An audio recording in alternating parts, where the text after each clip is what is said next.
Bismillahirrahmanirrahim. Assalamualaikum warahmatullahi wabarakatuh.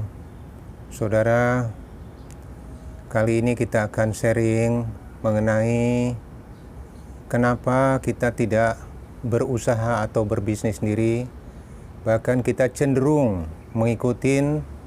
menitipkan modal kita pada bisnis-bisnis orang lain. Kita sudah melihat begitu banyak kejadian mengenai modal-modal yang baik saya pribadi maupun banyak teman-teman masyarakat di luar sana yang melakukan hal yang sama. Kita cenderung menitipkan modal kita kepada orang yang hasilnya begitu banyak masalahnya, yang sekarang dikenal dengan nama istilah investasi bodong. Ini mohon maaf, bahasanya kurang baik, tapi mungkin itulah istilah yang banyak dikenal oleh masyarakat. Nah, coba kita gali sendiri. Kalau dari pengalaman saya sudah 25 tahun berusaha. Berbagai sektor sudah saya lakukan. Baik yang saya lakukan sendiri maupun yang saya titipkan modal atau ikutan memodali bisnis orang lain. Semua itu terkendala, banyak masalah. Juga mengalami kerugian yang juga signifikan. Nah, kenapa itu bisa terjadi? Yang pertama, menurut pengalaman saya, kita tidak punya pengetahuan maupun pengalaman dalam bidang yang kita mau ikutan di bisnis orang lain tersebut. Yang kedua, kita juga tergiur dengan hasil atau labanya yang menarik. Yang ketiga, mungkin saja karena kita terpersona dengan profil daripada mitra-mitra kita tersebut. Atau banyak alasan lain lah yang banyak yang dialami oleh masyarakat ya. Nah, ini semua perlu kita sadari dan kita evaluasi. Kenapa tidak kita lakukan sendiri? Kenapa kita cenderung mengikuti atau menitipkan modal kita kepada orang lain? Nah, pengalaman saya melakukan dua hal yang ikut orang lain. Yang pertama, saya keluar dari jalur bisnis yang seharusnya saya tekuni, yaitu secara tidak sengaja. Tahun 98 awalnya, sebelum tahun 98 saya berbisnis sebagai kontraktor. Lalu karena krisis tahun 98, akhirnya saya terpaksa harus mencari bisnis-bisnis lain di luar pengetahuan dan pengalaman saya. Saya pernah berbisnis di sektor batubara, hasilnya juga tidak menggembirakan. Saya pernah berbisnis di restoran Padang selama 5 tahun, hasilnya juga tidak menggembirakan.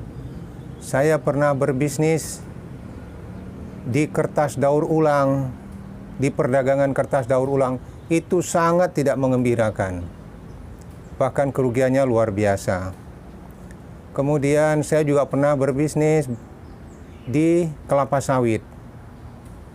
Saya juga pernah berbisnis sebagai developer properti, ya kelas-kelas rumah klaster yang ukurannya 1 hektar lah kira-kira. Pengalaman saya itu yang saya lakukan sendiri, artinya tidak saya titipkan modal pada orang lain. Itu pun hasilnya tidak menggembirakan, bahkan banyak kerugian. Apalagi kalau yang kita titipkan modal kita kepada orang lain, itu lebih parah lagi. Saya juga pernah melakukan yang terakhir ini, saya tidak ikut terlibat, hanya menitipkan sebagian aset saya sebagai modal kerja dari mitra saya, juga hasilnya kurang menggembirakan lah. Nah, bagaimana dengan teman-teman masyarakat di luar sana yang sering menitipkan modal kepada orang lain, di mana tidak mempelajari sebenarnya, tidak mengetahui sebenarnya apa bisnis yang sebenarnya, bagaimana liku-likunya, ya, siapa orang itu,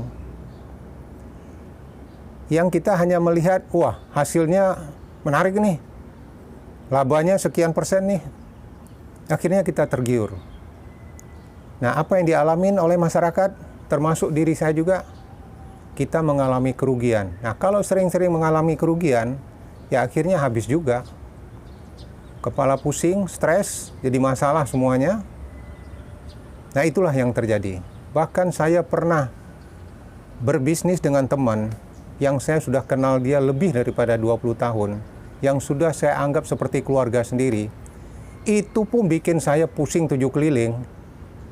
Ya, bukan hanya kerugian, tapi saya kehilangan semuanya lah. Saya kehilangan kepercayaan diri, saya kehilangan sudah pasti duit, saya kehilangan teman, saya kehilangan kepercayaan dari sektor perbankan. Ini semua karena kita tergiur dengan bisnis-bisnis orang lain. Nah, pengalaman-pengalaman inilah yang perlu kita sadari, sengaja saya sharingkan, supaya kita jangan melakukan hal yang sama untuk kedua atau ketiga kalinya. Saya pun belajar banyak dari kejadian itu, mengevaluasi kenapa saya harus melakukan hal itu, kenapa saya nggak melakukan apa yang selama ini sudah terbukti memberikan hasil. Nah, ini semua memang perlu waktu untuk kita menyadari, mengevaluasi diri, melihat kembali.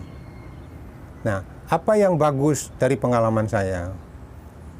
Meskipun saya pernah jadi developer, yang hasilnya ya rugi sih enggak, tapi masih kurang menarik begitu ya.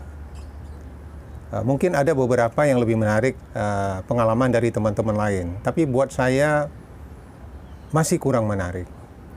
Yang betul-betul saya dapatkan apa selama 25 tahun itu, perjalanan saya berwirausaha, berinvestasi di sektor properti. Itu jauh lebih baik, lebih mudah, lebih terkontrol. Ya, dan sampai hari ini pun saya masih menikmati itu. Banyak dari bisnis-bisnis saya yang lain yang mengalami kerugian, semua yang menutupi itu semua, kerugian itu adalah investasi saya di properti.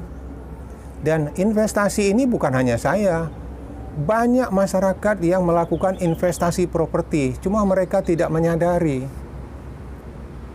atau tidak mau mengevaluasi dengan detail. Ini maksud saya yang harus kita tekankan. Nah, bagaimana itu?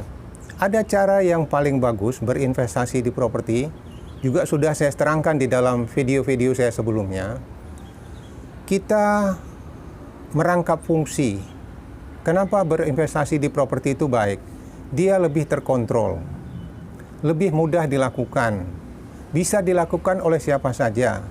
Belajarnya pun mudah, karena banyak sekali orang yang bisa melakukan itu.